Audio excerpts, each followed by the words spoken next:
In this question, we're looking to solve for the variables a, b, c, and d such that this function here increases to this point, decreases to this point, and then continues increasing thereafter.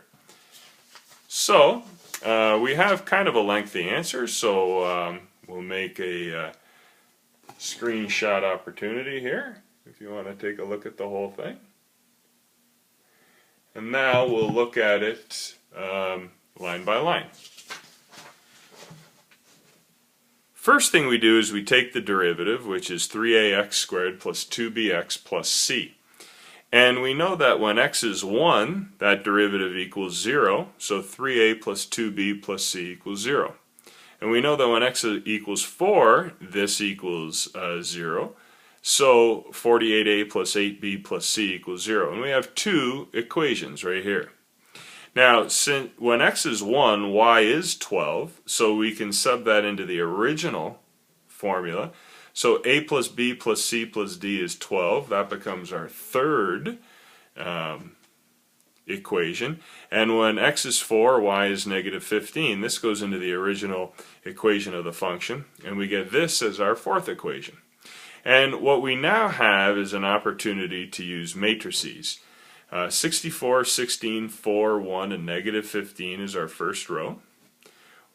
1, 1, 1, 1, and 12 is our second. 48, 8, 1, 0 for D, and 0 is our third. And 3, 2, 1, 0 for D, and 0 is our fourth. What we now want to do is, we've already eliminated these two terms. So what we want to do is simply subtract row 1 minus row 2. We're going to use elementary row operations, and this is what we get. Now, what we can do next is multiply row 3 and row 4 by 3, thereby setting up these similarities here and allowing us to subtract. So we're now going to take, after we multiply row 3 by 3 and row 4 by 3, we're going to determine row 3 minus row 2, or in other words negative row 2 plus row 3, as well as row 2 minus row 4. And what that's going to do is eliminate these 3's. And we see the effect of that here. Now what we're able to do is recognize that we can divide this row by 9 and divide this row by 9, or in other words multiply them each by 1/9. And that sets up values of 1. And at this point, we're now able to subtract row 3 minus row 4. And when we do that, we have another 0 here. So just using elementary row operations, we've gotten to this point. We have our Swiss cheese. In other words, our triangle of zeros. So we know that 3a is 6, which means a is 2.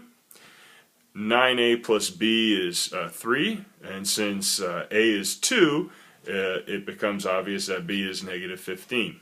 Coming up into this the second row, we see that c has to equal 24, and once we know the values of a, b, and c, it's obvious that d equals 1, and we've solved our four values.